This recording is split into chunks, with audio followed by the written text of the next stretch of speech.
Hello students, कैसे हैं आप सभी लोग। चलिए आज फिर से हम एक नया अध्याय शुरू करते हैं। ये भी हमारा नागरिक शास्त्र का ही है, चैप्टर 3 लोकतंत्र एवं विविधता। चलो तो स्टार्ट करते हैं अपना पहले प्रश्न से। वही बहुविकल्पीय हमारा जो प्रश्न है, पहला प्रश्न हमसे पूछा गया है, लोकतंत्र का सबसे अच्छा तरीका क्या है। तो लोकतंत्र आप लोग पहले के अध्याय में सीख भी चुके होंगे कि जो लोकतंत्र है वह क्या है। ऐसी सरकार जनता के द्वारा चुनी गई हो, जनता पर ही शासन करे, यानी जनता द्वारा चुनी गई, जनता की ही सरकार और जनता के लिए ही जो सरकार होती है उसे हम क्या कहते हैं, लोकतंत्र कहते हैं। अब इसमें ये पूछा गया है हमसे कि लोकतंत्र का सबसे अच्छा तरीका क्या है। पहला, विविधता को समाहित करना। जो भी हमारे यहाँ अलग अलग विविध रूप हमें देखने को मिल रहे हैं, चाहे वह भाषा का हो, चाहे वह जाति का हो, चाहे वह धर्म का हो, विविधता को समाहित करना क्या लोकतंत्र का सबसे अच्छा तरीका है। दूसरा, विभिन्नता के प्रति सकारात्मक दृष्टिकोण रखना। विभिन्नता यानी आप मुझसे अलग हैं, किसी भी मायने में हो सकते हैं। आपसे मेरी जाति अलग हो सकती है, आपसे मेरा रंग अलग हो सकता है, आपसे मेरा वर्ण अलग हो सकता है। तो अगर विभिन्नता है उसके प्रति एक सकारात्मक दृष्टिकोण रखना क्या लोकतंत्र का अच्छा तरीका है।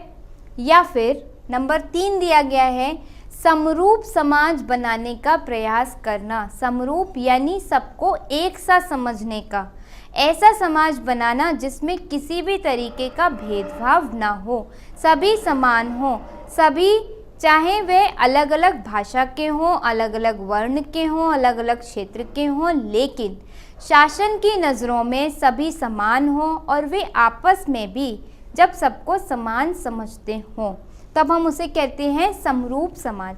तो इन तीनों में से लोकतंत्र का सबसे अच्छा तरीका क्या है। या फिर चौथा ऑप्शन हमें दिया गया है, या ये चारों ही है।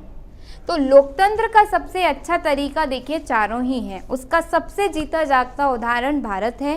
भारत में लोकतंत्रात्मक सरकार है, हमारे यहाँ लोकतंत्र है और हमारे यहाँ विविधता को समाहित किया है हमने। हमारे यहाँ हर राज्य उसकी अपनी अलग संस्कृति है, उसकी अपनी अलग भाषा है, उसका अपना अलग एक धर्म है, लेकिन मिल करके सब क्या बन जाते हैं, भारतीय बन जाते हैं। तो हमने क्या किया है, विविधता को समाहित किया है।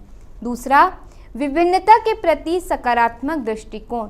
जो हमारे समाज में ये विभिन्नता है, हमने इसे सकारात्मक रूप में लिया है, हमने इसे अपनी क्या बनाया है, ताकत बनाया है। ठीक, हमने इसे नकारात्मक रूप में नहीं लिया है। और तीसरा, हमने समरूप समाज बनाने की कोशिश की है। गांधी जी तो कहते ही हैं, जो बहुत धनी हैं वह अपना धन जो निर्धन है उन्हें दें, जिससे क्या हो, एक समरूप समाज की स्थापना हो सके। तो लोकतंत्र का सबसे अच्छा तरीका क्या है कि हम तीनों को ही शामिल करें या तीनों पर ही ध्यान दें। ठीक, और भारत में ऐसा किया भी गया है। ठीक है, चलते हैं अगले प्रश्न पर। ठीक, चलिए प्रश्न अगला आपका पूछ रहा है, नस्ल भेद से क्या तात्पर्य है। 2 शब्दों से बना है, एक तो नस्ल और दूसरा भेद।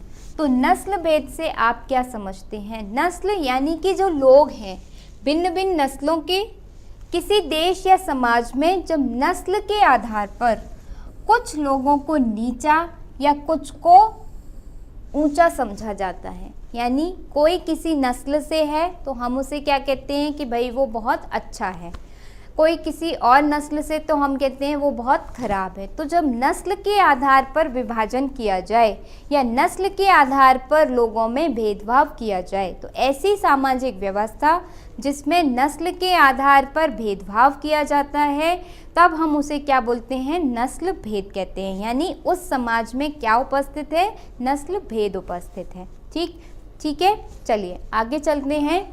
बिल्कुल साधारण सी परिभाषा है, किसी देश या समाज में जब नस्ल के आधार पर कुछ लोगों को अच्छा और कुछ लोगों को बुरा बताया जाता है, यानी उनके बीच में भेदभाव किया जाता है, तब हम उसे क्या कहते हैं? नस्ल भेद कहते हैं। बात से भी समझ में आ रहा है। फिर रंग भेद क्या है भाई? जब नस्ल के आधार पर भेद किया जा रहा था तब हमने उसे क्या कहा? नस्ल भेद कहा। लेकिन जब रंग के आधार पर आप गोरे मैं काली या मैं गोरी आप काले, तो आप काले इसलिए हम क्या करें? आपको नीचे बिठाएं, आपको टूटे बर्तनों में खाना दें, हम अच्छा खाएं और आप लोगों को खराब खाना दें जो लोग काले हैं उन्हें। अंग्रेज क्या करते थे? यही तो करते थे। वो लोग फेयर कॉम्प्लेक्शन वाले थे, बहुत गोरे थे वो लोग, तो वो क्या करते थे कि जो अफ्रीका के लोग हैं जो काले होते थे, ठीक, अफ्रीका के लोग जो काले होते थे, कहते थे कि अफ्रीका के लोग इनसे नीचे हैं, हमसे नीचे हैं, तो जो प्रिविलेजेस या जो अच्छी चीज़ें दी गई हैं वो हमें दी जाएंगी। अनाज पैदा होगा, सबसे अच्छा अनाज हम खाएंगे, खराब जो बेकार अनाज बचेगा वो अफ्रीका के लोग खाएंगे। तो ये जो भेद था किसके आधार पर? रंग के आधार पर, उसे हम क्या कहते हैं? रंग भेद कहते हैं। ठीक है, रंग के आधार पर भेदभाव करना अर्थात जो श्वेत अश्वेत लोग रहते थे वहाँ अश्वेतों के साथ बुरा व्यवहार किया जाता था, जैसे दक्षिण में। और इसी बुरे व्यवहार का शिकार तो एक बार गांधी जी भी हुए थे।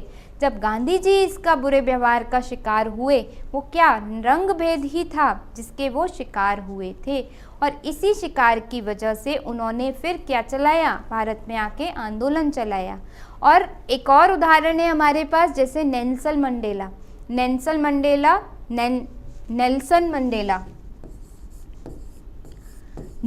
मंडेला ये जो थे आपके, ये साउथ अफ्रीका के थे। इन्होंने भी आंदोलन चलाया। किसके विरुद्ध आंदोलन चलाया इन्होंने? रंग भेद के विरुद्ध। कहाँ पर? दक्षिण अफ्रीका के अंदर में। ठीक है, तो ये भी आपका क्या होता है? रंग भेद होता है। ठीक है, चलें आगे अगले प्रश्न पर। चलो, वही है कि दक्षिण अफ्रीका में रंग भेद की नीति अपनाई गई और अश्वेतों को सभी अधिकारों से वंचित रखा गया। उन्हें अधिकार ही नहीं दिए जाते थे। उन्हें वोट देने का अधिकार नहीं है, उन्हें मंदिर में जाने का अधिकार नहीं है। क्यों? क्योंकि भाई वो काले हैं। जो गोरे हैं उनके पास में सारे अधिकार हैं। जिनका कलर, जिनका कॉम्प्लेक्शन या जिनका रंग काला है, उन्हें कोई अधिकार नहीं है। तो इस तरीके का जब भेद होता है तब उसे हम रंग भेद कहते हैं। ठीक, आगे बढ़ते हैं अगले प्रश्न पर। पूछा गया है यूगोस्लाविया का विभाजन क्यों हुआ? चलिए, यूगोस्लाविया का विभाजन पूछा गया है कि भाई यूगोस्लाविया का विभाजन आखिर हुआ क्यों? देखिए, यूगोस्लाविया की अगर हम बात करें तो यूगोस्लाविया यूरोप के अंदर आपका एक देश हुआ करता था। पूरा एक देश होता था, लेकिन वहाँ पर 1991 से 1992 में 1991 और 1992 ये वह समय है जब आपका यूएसएसआर यानी जो सोवियत रूस था ये टूट चुका है। सोवियत रूस जो पहले पूरा एक राष्ट्र हुआ करता था, अब ये कई छोटे छोटे राष्ट्रों में टूट गया था। और सोवियत रूस जैसे ही टूटा उसके बाद यूगोस्लाविया में भी विभाजन की जो आपकी विरोध या विभाजन के लिए जो विरोध था वह पनपने लगा। यहाँ पे हमसे कारण पूछा गया है कि भाई ऐसा हुआ क्यों? ऐसा इसलिए हुआ क्योंकि वहाँ पर धार्मिक और जातीय विभाजन के आधार पर राजनीति शुरू हो गई थी। देखिए, हुआ क्या था वहाँ पर, जो धर्म था और जाति थी, इनको लेकर के लोगों के साथ में भेदभाव किया जा रहा था। यूगोस्लाविया में धर्म के आधार पर और जाति के आधार पर क्या किया जा रहा था? भेदभाव किया जा रहा था। और इस भेदभाव ने ही उन लोगों को विरोध करने के लिए क्या किया? उकसाया, विरोध करने के लिए प्रेरित किया। और वो लोग क्या कहने लगे कि भाई हमारा धर्म अलग, हमारी जाति अलग, तो हमें एक अलग राष्ट्र बना करके दे दीजिए, हम यूगोस्लाविया के साथ में नहीं रहेंगे। और इसी वजह से यूगोस्लाविया 1991 से 1992 के टाइम में, या 1991 से 92 के समय में क्या हुआ, कई सारे छोटे छोटे राष्ट्रों जैसे कि कोसोवो, जैसे कि सर्बिया, जैसे कि क्रोएशिया, इन सब में, और भी कई थे, इन सब में जैसे बोस्निया हर्जेगोविना, इन सब में क्या हुआ, टूट जाता है। तो यूगोस्लाविया के टूटने के पीछे जो कारण था वह क्या कारण था, धार्मिक और जातीय विभाजन के आधार पर राजनीति शुरू हो गई थी। एक धर्म को मानने वाले एक राजनीतिक संगठन बन गया, दूसरी जाति को मानने वाला दूसरा राजनीतिक संगठन बन गया। जब इन्होंने राजनीतिक संगठन बना लिए तो सब चाहते थे कि हमारे धर्म को क्या मिले, महत्ता मिले, हमारे धर्म को विशेषता मिले। तो इसी वजह से फिर क्या हुआ, वहाँ पर विभाजन शुरू हो गया, पार्टियां अलग अलग हो गईं, और जिसने आगे जाकर के एक देश को कई छोटे छोटे राष्ट्रों में विभाजित कर दिया। ठीक, भारत के साथ में भी तो ऐसा हुआ था, धर्म के नाम पर हमारा विभाजन हुआ। जिन्ना जी जो थे उन्होंने क्या कहा कि भाई मुस्लिम क्या है, एक धर्म है, हमारा अलग धर्म है, इसीलिए हमें क्या करिए, अलग राष्ट्र बना कर दे दीजिए। तो भारत में भी तो विभाजन हुआ, किस कारण से हुआ, धार्मिक विभाजन हुआ। धार्मिक विभाजन की वजह से राजनीतिक होड़ लग गई, राजनीति पनपने लगी धार्मिक विभाजन की वजह से, और इसी धार्मिक विभाजन ने आगे जाकर के एक राष्ट्र अलग बना दिया और एक राष्ट्र के दो टुकड़े कर दिए। ठीक है, तो क्या कारण रहा, क्योंकि धार्मिक और जातीय विभाजन था।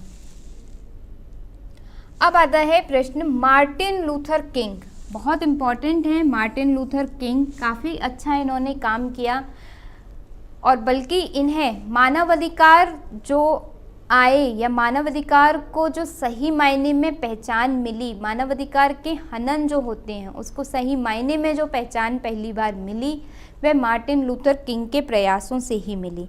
देखिए, मार्टिन लूथर जो किंग थे, इन्होंने अपना एक मानव अधिकार या फिर नागरिक अधिकार आंदोलन चलाया 1954 में। इन्होंने अपना एक नागरिक अधिकार आंदोलन चलाया 1954 में। हमसे पूछा गया है कि इनकी हत्या कब हुई थी। ठीक है, अभी बताऊंगी इनके थोड़ा सा हत्या, पहले देख लेते हैं। सन याद रखिएगा, 4 अप्रैल 1968 को इनकी मृत्यु हुई थी। मार्टिन लूथर किंग कौन थे, तो ये यूएसए, जो आपका संयुक्त राज्य अमेरिका है, उससे संबंधित हैं। दूसरी बात, इन्होंने मानवाधिकारों का जो हनन हो रहा था उसके लिए आवाज़ उठाई, उसके लिए एक नागरिक आंदोलन चलाया। कब चलाया, 1954 में चलाया। ये किस बात का विरोध कर रहे थे, ये कह रहे थे कि संयुक्त राज्य अमेरिका में जो काले लोग हैं या अश्वेत लोग हैं और जो श्वेत लोग हैं, अश्वेत और श्वेत, जो ये दो लोग हैं, इनके बीच में रंग भेद पनपा हुआ है। यानी कि संयुक्त राज्य अमेरिका में रंग भेद की नीति जो चल रही थी, इन्होंने उसके अगेंस्ट या उसके विरोध में आवाज़ उठाई और अपना विद्रोह आंदोलन चलाया, जिसका क्या नाम था, नागरिक आंदोलन जिसका नाम था। इन्होंने इस आंदोलन में गांधी जी की जो भी युक्तियाँ थीं या गांधी जी की जो विचारधारा थी, जैसे कि सत्याग्रह, जैसे कि अहिंसा, उनका इन्होंने इस्तेमाल किया और संयुक्त राज्य अमेरिका से इस रंग भेद की जो नीति या रंग भेद को लेकर के जो विभाजन चल रहा था, इसको वहाँ पर ख़त्म किया। ठीक है, तो मार्टिन लूथर किंग, इनकी मृत्यु हुई 4 अप्रैल 1968 को। क्यों प्रसिद्ध हैं ये संयुक्त राज्य अमेरिका में जो रंग भेद की नीति चल रही थी, रंग भेद के आधार पर जो लोगों के, मुख्य रूप से जो अश्वेत थे, उनके साथ में जो भेदभाव हो रहा था, उसके विरुद्ध इन्होंने एक नागरिक आंदोलन चलाया, 1954 में चलाया। किस विचारधारा से प्रेरित हुए थे ये, तो ये गांधी विचारधारा से प्रेरित थे। इन्होंने अपने आंदोलन में गांधी जी के ही यंत्रों, जैसे कि सत्याग्रह, जैसे कि अहिंसा, इनका इस्तेमाल किया और वहाँ से संयुक्त राज्य अमेरिका से रंग भेद को खत्म किया। ठीक, इन्हें मानवाधिकारों के उल्लंघन को दूर करने के लिए भी बहुत अच्छे से जाना जाता है, क्योंकि इन्होंने ही पहली बार ये बताया था कि भाई मानवाधिकारों का वहाँ पर बहुत ज़्यादा हनन हो रहा है, उल्लंघन हो रहा है। ठीक है, तो इतनी बातें मार्टिन लूथर किंग के बारे में आप लोग ध्यान रखेंगे, बहुत प्रसिद्ध नाम है इनका। ठीक, चलिए आगे चले। आगे पूछा गया है सामाजिक अंतर कब और कैसे सामाजिक विभाजन का रूप ले लेता है। अंतर है समाज में, लेकिन विभाजन का रूप ले ले। कैसे? एक उदाहरण से समझिए। आप और या फिर किसी परिवार में दो भाई एक से नहीं होते, उनमें क्या है? अंतर है, दोनों में अंतर है। दोनों दो बहनें हैं, उनमें भी अंतर है। माता पिता की हर संतान में अंतर होता है। अब ऐसा मत कहिएगा कि जुड़वा हैं तो क्या करेंगे मैम, जुड़वा में भी थोड़ा बहुत अंतर जो होता है वह होता है। ठीक है, तो हम यहाँ जुड़वा को नहीं ले रहे हैं, हम नॉर्मल ले रहे हैं, साधारण, कि दो परिवार में अगर दो भाई हैं तो उनमें क्या है? अंतर है। उनकी सोच में फ़र्क हो सकता है, उनकी कद काठी, रंग, रूप, हर चीज़ में फ़र्क हो सकता है, लेकिन उनका अंतर जब इस कदर बढ़ जाए कि दोनों क्या हो, एक ईस्ट जाए एक वेस्ट जाए और कहें घर के दो टुकड़े कर दो, तब हम क्या कहेंगे? विभाजन। यानी उनका अंतर, उनकी सोच का अंतर इतना बढ़ गया कि विभाजन हो गया। किसका? परिवार का। तब हम उसे क्या कहते हैं? विभाजन कहते हैं। यानी अब यहाँ पर देखो क्या पूछा गया है, यहाँ पर कह रहे हैं सामाजिक अंतर। समाज में अंतर है, सब समान नहीं है। समाज में अमीर भी हैं, गरीब भी हैं, हिंदू भी हैं, मुसलमान भी हैं। ठीक है, उसके बाद में स्त्रियां भी हैं, पुरुष भी हैं। इसके साथ ही साथ हिंदी भी बोलने वाले हैं, तमिल भी बोलने वाले हैं। तो समाज में कई तरीके के अंतर हैं, लेकिन कैसे और कब वे सामाजिक विभाजन बन जाते हैं, कब वह समाज को विभाजित कर देता है अंतर, हमें यहाँ पर वह बताना है। ठीक, कैसे, कब वो विभाजन का रूप ले लेते हैं, हमें वह बताना है। देखो कब ले लेंगे। हर सामाजिक भिन्नता सामाजिक विभाजन का रूप नहीं लेती। दो भाई अलग अलग सोचते हैं, ज़रूरी तो नहीं कि उनके घर का बंटवारा हो ही हो।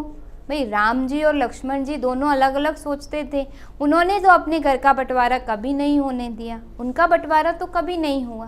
दैट मीन्स कि सामाजिक भिन्नता, हर सामाजिक भिन्नता सामाजिक विभाजन का रूप नहीं लेती। सामाजिक अंतर लोगों के बीच बंटवारे का एक बड़ा कारण ज़रूर होता है। हाँ, अंतर जो है वो एक कारण ज़रूर बन सकता है, लेकिन हमेशा ऐसा होगा ये ज़रूरी नहीं है। किंतु यही अंतर कई बार अलग अलग तरह के लोगों के बीच पुल का भी काम करती है। बिल्कुल सही बात है। आप भी गुस्सैल, आपका भाई भी गुस्सैल, तो फिर तो पैचअप हो नहीं पाएगा। अब अंतर क्या है? आपको गुस्सा ज़्यादा आता है, लेकिन आपके भाई को थोड़ा कम आता है। तो जब भी दोनों की लड़ाई होगी तो आपका भाई पहल करके सॉरी बोल के क्या करेगा? फिर से रिश्ते को मजबूत कर देगा, या फिर से आप लोगों की बातचीत शुरू हो जाएगी। तो क्या हुआ? एक पुल भी बना दोनों के बीच में। इस अंतर ने एक पुल का काम किया। तो वही यहाँ पर कहा गया है कि यही अंतर कई बार अलग अलग तरह के लोगों के बीच पुल का भी काम करती है। सामाजिक विभाजन, अब दोनों जो भाई हैं अंतर है, लेकिन अलग कब होंगे?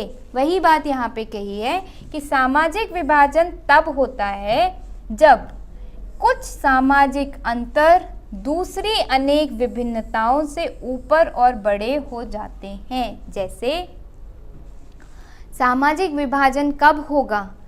भाषा के आधार पर अंतर है, मैं हिंदी बोलती हूँ, कोई हो सकता है उर्दू बोलता होगा। ठीक, लेकिन अगर सरकार क्या करे, हिंदी वालों को तुरंत नौकरी दे दे, लेकिन उर्दू वालों को नौकरी ना दे, तो क्या हो जाएगा? समाज विभाजित हो जाएगा। अब जो उर्दू बोलता है उसके मन में क्या आएगा? विद्रोह पनपेगा और वो क्या सोचेगा कि सरकार तो सिर्फ हिंदी बोलने वालों को ही मान्यता देती है, हिंदी बोलने वालों को ही महत्व देती है, हमारी तो कोई सुनी ही नहीं जाती। तो उनके मन में भेदभाव की भावना आई और भेदभाव किया गया, तब उनके मन में ये भावना आई। तो इसकी वजह से क्या होगा, समाज विभाजित हो जाएगा। जैसे उदाहरण के तौर पर अगर दो भाई हैं, अंतर है दोनों में, लेकिन माता पिता सिर्फ एक की ही हमेशा बड़ाई करते रहें, ये बहुत अच्छा पढ़ने में, ये बहुत अच्छा, ये बहुत सुंदर, तो जो दूसरा वाला है उसके मन में क्या आती है, हीन भावना आती है और वो क्या कहेगा कि सही है, जब ये ही सब कुछ अच्छा है तो मुझे क्या करो, अलग कर दो। वो क्या होगा, वो परिवार से विभाजित हो जाएगा। तो वही यहाँ कहा गया है कि जब कुछ सामाजिक अंतर दूसरी अनेक भिन्नताओं से ऊपर और बड़े हो जाते हैं, तब क्या होता है, सामाजिक विभाजन आ जाता है। अमेरिका में श्वेत और अश्वेत का अंतर एक सामाजिक विभाजन भी बन जाता है, क्योंकि अश्वेत लोग आमतौर पर गरीब हैं, बेघर हैं, भेदभाव के शिकार हैं। अब जैसे अश्वेत हैं, श्वेत हैं, अगर सरकार सबको समान रूप से देखे या समाज के लोग ही, आप भी इस सोफे पर बैठिए, मैं भी उसी सोफे पर बगल पे बैठूंगा, हमारा रंग अलग है तो क्या हुआ, है तो हम सब भगवान की ही संतान। अगर ये वाली भावना होगी तो श्वेत वाला भी देख रहा है, अश्वेत वाला भी देख रहा है कि मुझे भी वहीं बिठाया जा रहा है जहाँ पे ये बैठ रहे हैं, मेरे साथ में किसी तरीके का भेदभाव नहीं किया जा रहा। तो जब उसके साथ में किसी तरीके का भेदभाव नहीं किया जाएगा तो वो विद्रोह नहीं करेगा, विद्रोह नहीं करेगा तो विभाजन नहीं होगा। ठीक है, हमारे देश में भी वही स्थिति हमारे देश में है। जैसे दलित, अब दलित क्यों अलग होना चाहते हैं, दलित देखते हैं कि भाई एक तो हमारे बहुत अमीर हैं, है ना, ब्राह्मण वर्ग है, वैश्य वर्ग है, ये लोग क्या हैं, बड़े अमीर हैं, सारा पैसा इन्होंने रख के बैठा हुआ है, हमें काम ही नहीं करने देते, सिर्फ हमसे अपनी सेवा ही करवाते रहते हैं, हमें पैसा रखने ही नहीं देते हैं ये लोग। तो उनके मन में क्या है, भेदभाव की भावना ने किया गया। जब उनके साथ भेदभाव, तो उनके मन में एक हीन भावना आई, एक अन्याय की भावना उनके मन में पनप गई, जिसकी वजह से वो विभाजन की ओर बढ़ जाते हैं। और भूमिहीन हैं, उन्हें भी अक्सर भेदभाव और अन्याय का शिकार होना पड़ता है।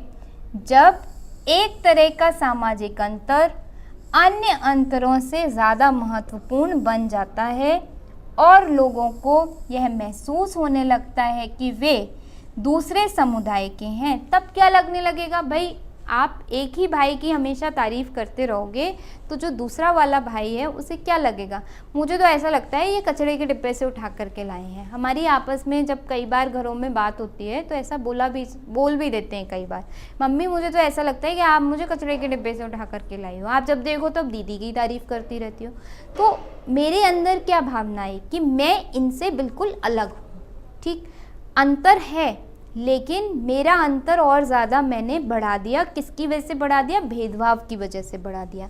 और वही तो इससे एक सामाजिक विभाजन की स्थिति पैदा होती है, तभी समाज क्या होता है, विभाजित हो जाता है, सामाजिक विभाजन की स्थिति पैदा हो जाती है। तो समाज में अंतर बहुत ज़रूरी है। क्यों? क्योंकि अंतर से ही एक समाज बना रहता है, समरूप समाज बना रहता है, समाज एक रहता है, एकीकृत रहता है, अंतर की वजह से ही।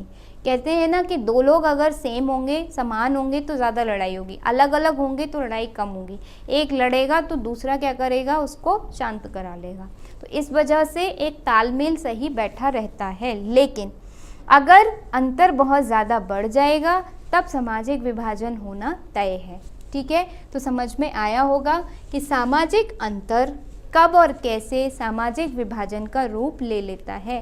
तो देखिए स्टूडेंट्स, हमारे समाज में जो भी अंतर हैं वो बहुत ज़रूरी हैं। ठीक, अंतर बुरे नहीं होते, आप अमीर कोई दूसरा गरीब, तो ये कोई बुरी बात नहीं है, लेकिन आप भेदभाव मत करिए।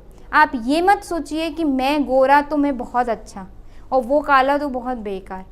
नहीं, अगर ऐसा करेंगे तो समाज क्या हो जाएगा, विभाजित हो जाएगा। सबको समान समझिए, ये सबका अपना अपना भूमिका है कि वो गरीब है या वो अमीर है, वो काला, ये तो सब भगवान ने दिया हुआ है। ठीक है, समझ में आ गया होगा। आगे चले, चलो।